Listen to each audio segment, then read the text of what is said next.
is dead. What was once the home of makers selling really cool handmade items has become infested with higher fees, dropshippers, and of course, AI art. But can it be saved, or is this the end of Etsy?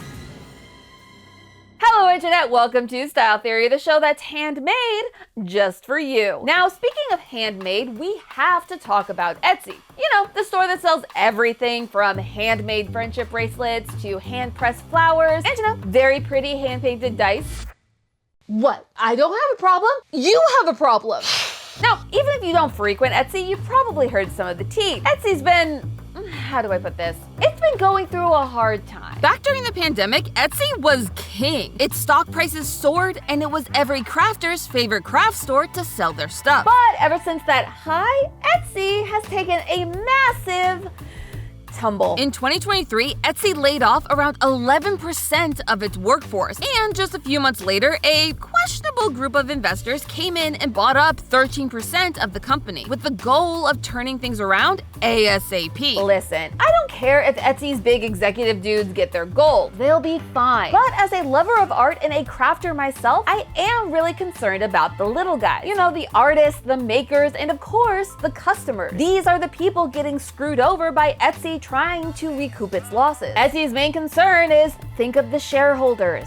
I hate it. This, along with other drastic changes that, yes, we will get to, have led to longtime sellers ditching Etsy for greener pastures. And that sucks, because I loved Etsy. It was a hub of all different types of creatives, all in one easy-to-find place. Over the years, I purchased a lot from Etsy. I purchased prints, stickers, and yes, a lot of dice, and you've even seen some of it in these videos. But for Etsy to be saved, it's going to have to address the 3 biggest problems on its platform.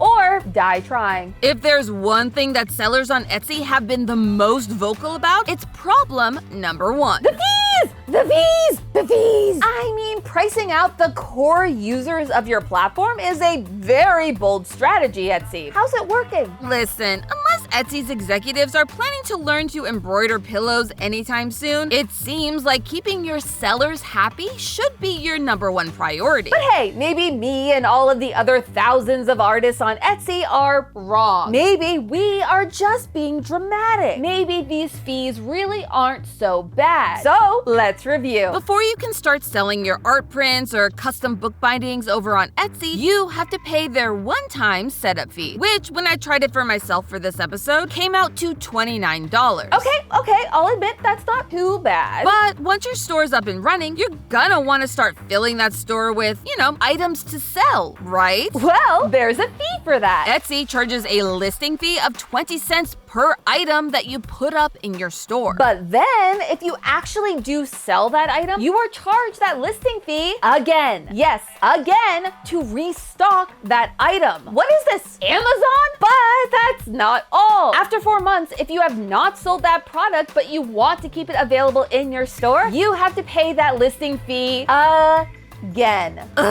All of this is making me so stressed. I could really use a recharge or something right now. I can help with that. Ah!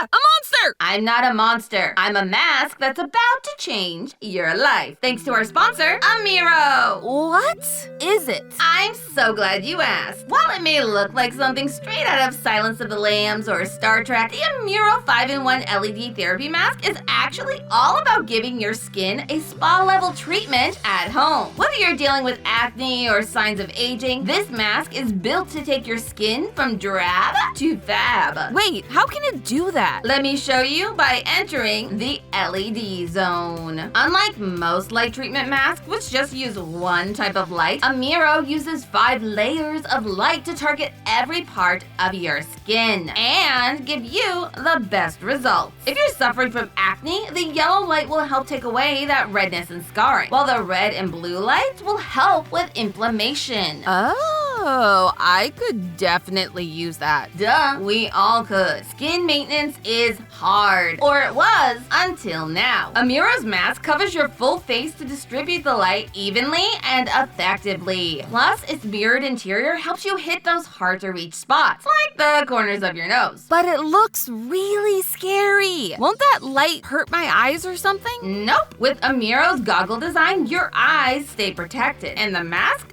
stays lifted, keeping it cleaner than other masks. And today, you and the rest of the Style Theory community can get $70 off of your mask, plus free shipping and a 90-day money-back guarantee. All you have to do is go to the link in the description and use code 70STYLE to get yours.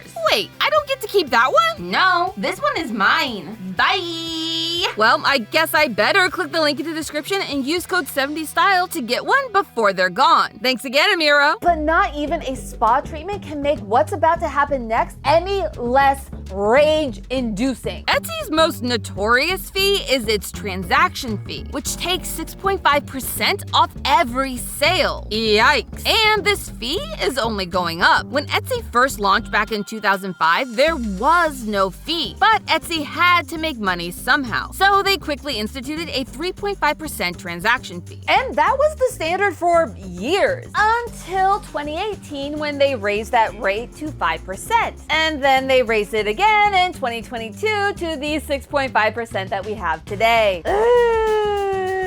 As you can imagine, this did not go over well with Etsy sellers. In fact, when that 6.5% fee was announced, thousands of Etsy sellers went on strike and filed petitions to get Etsy to reverse the change. But Etsy didn't budge. And that's not even the end of all the fees. You have currency conversion fees, payment transaction fees. Oh, and don't get me started. Don't even get me started on the shipping fee. Too late. Normally, when you buy something off Etsy, you, the customer, are responsible for paying the shipping costs, which makes sense. Etsy sellers are people, not Amazon. They can't afford to eat the cost of shipping on every order. Except Etsy really wants to be like Senpai Amazon. They strongly encourage sellers to offer free shipping on orders over $35. But who actually pays for that free shipping? Well, the seller could swallow that cost, but for small businesses with thin margins, that's not always possible. Of course, maybe Etsy is a true bro and pays for it themselves.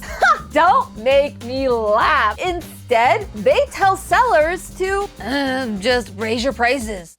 What? In fact, they have a whole web tool devoted to showing sellers how to raise their prices to cover that free shipping. Which means that in the end, customers still pay for shipping, even when it's listed as free. Sure, Chad, makes total sense. But you know what doesn't make sense? The ads. Yeah, Etsy's ad policy is freaking bonkers. If you're a seller on Etsy, there are two different types of ads you can run to try and reach more customers: on-site Etsy ads and off-site ads. Etsy ads let you pay to have your product be shown at the top of results when customers search for things on Etsy, which, to be fair, is pretty standard for most retail marketplaces nowadays. But Amy, I hear you saying to your screen, an ad isn't a fee, and that is exactly where you're wrong. You see, Etsy's other ad option, the off-site ads that are meant to help show your products to potential customers on other websites, well, they are optional. Until it's not. If your shop makes more than $10,000 a year, those ads are mandatory. Yep. Whether you like it or not, if you are one of those successful top-tier shops, Etsy is going to force you to run off-site ads. And on top of that, if that ad is actually successful in getting you another sale, then you will be charged, say it with me class, another fee. Yay. Which comes out to 12% off each sale for that top-tier shop. And if your shop isn't in that top tier, then that fee is 15%. 15! Yes, and that is on top of all of our other fees. Look at these fees. They can barely fit on screen. Clearly, the fees have it. But that is only strike one against Etsy. Fees aren't Etsy's only problem. Instead, customers and sellers alike have to keep their eyes out for an even more deadly foe: dropshippers. If you're one of the few people who hasn't watched their episodes yet on Temu and Shein, then here's the TLDR of what dropshipping actually is. Dropshipping is a sales model where a store, or seller in this case, doesn't actually keep any of their inventory on hand. Instead, when a customer puts in an order, that order is sent directly to the manufacturer, and the manufacturer sends the goods directly to the customer. By cutting out the middleman, aka the seller, it allows dropshippers to be able to offer products at a much lower price point. Cool question. Am I the only one who feels like that's the opposite of what Etsy is meant to be? Remember that items on Etsy, by their own branding, are meant to have that human touch, which means that things like dropshipping should be against their terms of service, right? Well,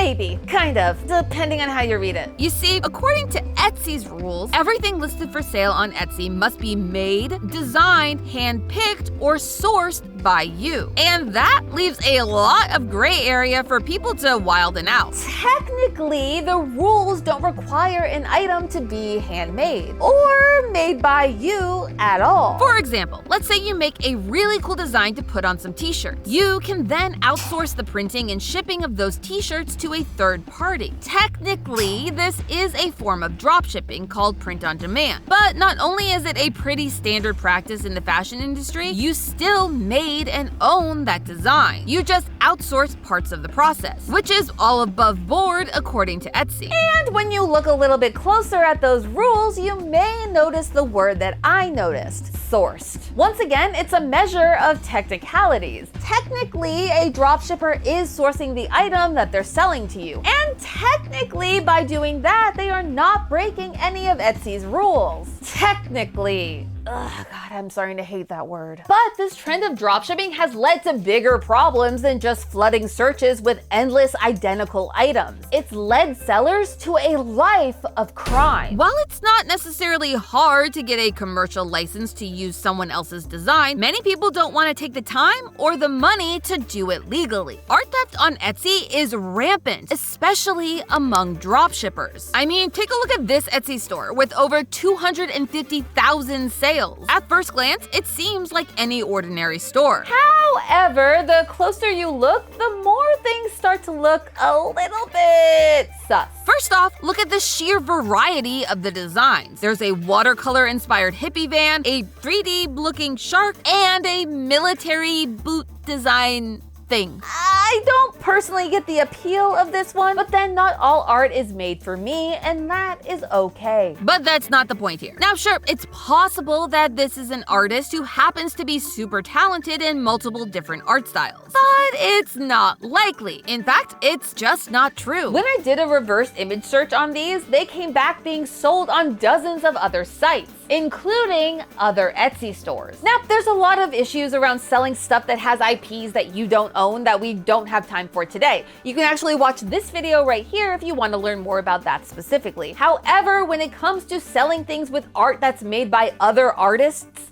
that you don't have permission to sell, well, that was rude. That was pretty rude. And don't just take my word for it. Etsy themselves also seem to have had their doubts. If you try and look up the seller on Etsy today, they're gone. Now, I seriously doubt that a business that was doing over 250,000 sales would just go under. Now, credit where credit's due, it does seem like Etsy is doing something to try and fix this issue. In 2022, Etsy announced that they removed over 1.9 million listings for violating their various policies, which included a number of dropshipping stores. And by the next year, that number had doubled to 3.8 million. So when it comes to dropshipping, Etsy is kind of at an impasse. Technically, it's not illegal on their site, and they are doing some things to try and fix it. Technically, even if you can still find a lot of very questionable items on their site. Yep, even on Etsy, you can't avoid the AI situation. And I don't just mean those AI summaries that every single website seems to be using nowadays, including Etsy. I mean 100% undeniable AI art being sold on Etsy. I know, Etsy's supposed to be the home of the human artist, the handmade items that you can buy from real, actual people. So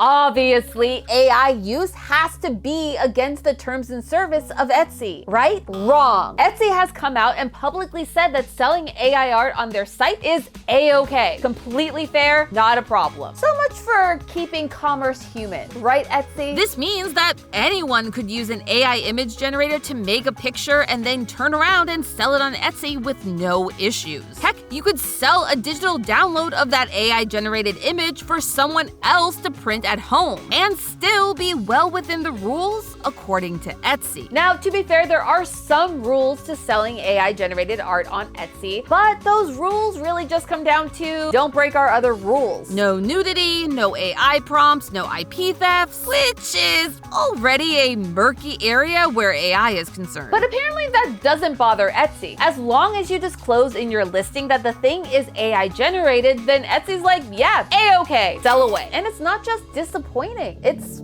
sad. Like I said at the start of the episode, I used to love getting stuff on Etsy. But at this point, after hearing all of the things that they're doing, I don't know if I want to keep supporting a company like this. I don't want to support a company that doesn't support its users. The users that built them up in the first place, that use their site to make a living or just share their art with other people. But at the same time, there are still thousands of creative human artists using Etsy to sell their stuff. Heck, I know people in real life who use it because it's the only means of getting their art to other people. And I'd hate to leave all of those artists behind just because Etsy didn't hold up its end of the bargain. So what can we do? The answer is to figure out how to spot the difference between an artist and a con artist. First, before you buy anything, check out the seller's store page. While things like number of sales, age of store, and reviews feel like they should be the best way to gauge authenticity, as we've seen today, just because a store is big doesn't make it human. But you know where you can look? The About section. One of the best things about Etsy is that not only are these small creators making really cool things, but they're telling stories. And real human creators love to share their stories about how they got into making art. You'll often find that they'll share photos or videos of the creation process in order to prove that they're making everything by hand. But if you're still not sure, then take a closer look at the listing itself. You can easily drag the listing pictures into Google Images, or if you're on Chrome, it's even easier. Just right-click on one of the listing pictures and select Search with Google Lens. This will search the internet for similar images. And if you find the same item is being sold on other websites like, say, Temu or Shein, you might have a reseller on your hands. And finally, if you're looking at a listing and you just look at it and go, yeah, that really looks like AI, hit that Control F and search for AI on the listing. Remember, AI is allowed on Etsy, so as long as it's disclosed, there should be no reason why someone would lie about making AI art, right? People. It's not a perfect system, but the best thing you can do is trust your gut. If you think a real talented artist made that product, then go ahead and buy it. But if you look at it and still think something smells a little fishy, then feel free to toss that fish back into the ocean of scammers where it came from. But that does bring us to the question of the day. Is Etsy really dead? While they are taking baby steps to curbing the massive amount of spam listings on their site, it's only a band-aid on a bigger problem. If Etsy wants to survive, it's going to have to make a hard choice. Support the community that built its platform in the first place, or die a slow, sad death. Many artists are using TikTok and Instagram to build audiences and directing them not to Etsy, but to their own personal websites. Websites where they can make the rules and keep the profits. And their customers are following them. It's your move, Etsy, and I hope it's the right one. But hey, that's just a theory. A style theory. Keep shopping smart. Up next on Style Theory. Nike has fallen off. Its stock is in the gutter. Its street cred, non-existent. Heck, even Skechers has more aura. So the question is, what happened to Nike?